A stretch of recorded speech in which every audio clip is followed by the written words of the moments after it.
തീർത്ഥാടന പരിപാടി ആരംഭിക്കുന്നത് 1965-ലാണ്. 65-ൽ അതിന് എൻ്റെ ഒരു ചരിത്രം 64-ൽ വൃശ്ചികത്തിൻ്റെ കറുത്തവാവിൻ്റെ തലേദിവസം, വൃശ്ചിക മാസത്തെ കറുത്തവാവിൻ്റെ തലേദിവസം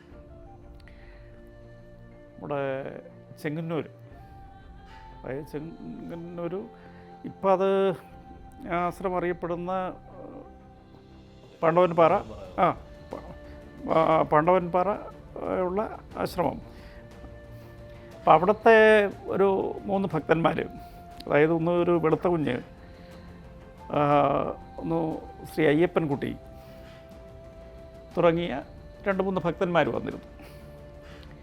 അവർ വന്ന്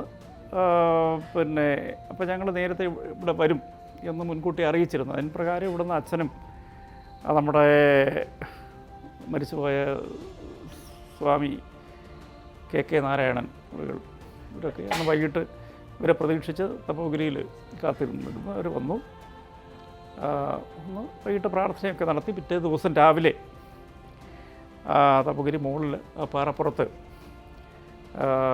ഇവിടെ ഒരു വിളക്കുമൊക്കെ വെച്ച് ആരാധന നടത്തി അവർ മടങ്ങിപ്പോയി. പോകുന്നതിന് മുമ്പ് അവരൊരു കാര്യം പറഞ്ഞു: അടുത്ത വർഷം ഞങ്ങൾ പള്ളിക്കെട്ടുമായിട്ടായിരിക്കും വരുന്നത്. കാരണം ഇതൊരു വലിയൊരു തീർത്ഥാടന കേന്ദ്രമായിട്ട് മാറേണ്ട, ഇത് ഭഗവാൻ തപസ് ചെയ്ത പുണ്യസ്ഥലത്ത് ഇതൊരു മഹാതീർത്ഥാടന കേന്ദ്രമായിട്ട് മാറേണ്ടതാണ്. അതുകൊണ്ട് ഇവിടേക്ക് ഞങ്ങൾ അടുത്ത വർഷം പള്ളിക്കെട്ടുകളുമായിട്ടായിരിക്കും വരുന്നത് എന്ന് പറഞ്ഞുകൊണ്ടാണ് അവർ പോയത്. അങ്ങനെയാണ് പിറ്റേ വർഷം, അതായത് 1965-ൽ അന്ന് നമ്മുടെ അയ്യപ്പൻകുട്ടി വെളുത്തകുഞ്ഞ് ഭക്തൻ, അദ്ദേഹത്തിൻ്റെ ഔദ്യോഗിക നാമധേയം സുകുമാരൻ എന്നാണ്. പിന്നീട് അദ്ദേഹം സന്യാസം സ്വീകരിച്ചു. സമാധി സന്നിധാനത്തിൽ സന്യാസിയായിട്ട് ജീവിതാവസാനം വരെ സമാധി സന്നിധാനത്താണ് കഴിഞ്ഞുകൂടിയത്. അതോടൊപ്പം തന്നെ PK രാമചന്ദ്രദാസ്, പിന്നെ നമ്മുടെ ഇപ്പോൾ കഴിഞ്ഞ കാലം വരെ നമ്മുടെ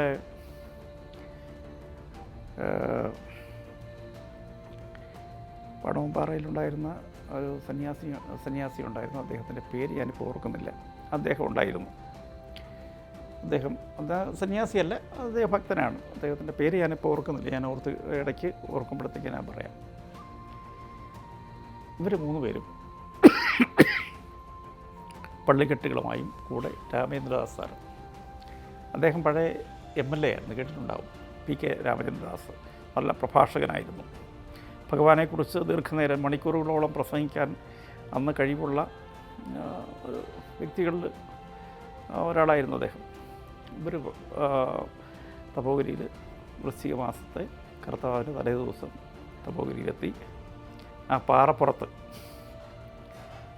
ഈ 3 പള്ളിക്കെട്ടുകൾ അവിടെ താത്തു വെച്ചു. എന്നിട്ട് രാത്രി മുഴുവനും, അന്നത്തെ കാലാവസ്ഥ എന്ന് പറഞ്ഞാൽ നല്ല തണുപ്പും കാറ്റും ഒക്കെ ഉള്ളൊരു, ഇതിനേക്കാൾ കൂടുതൽ വളരെ മോശമായ കാലാവസ്ഥയാണ്, അതികഠിനമായ തണുപ്പ്. ഒന്ന് നേരം വെളുക്കുന്നവരെ കീർത്തനങ്ങളൊക്കെ പാടി ഇരുന്നു.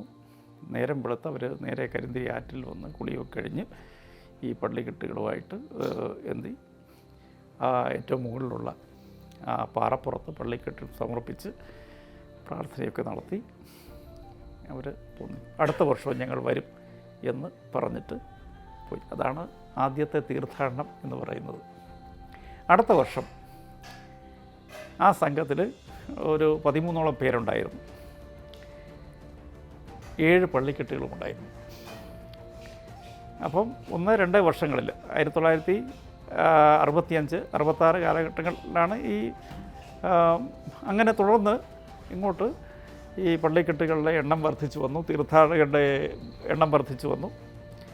പിന്നീട് ഒരു ഘട്ടം എത്തിയപ്പോൾ സംഘം ഇത് ഏറ്റെടുക്കുകയാണ് ചെയ്തത്, ഈ തീർത്ഥാടനം.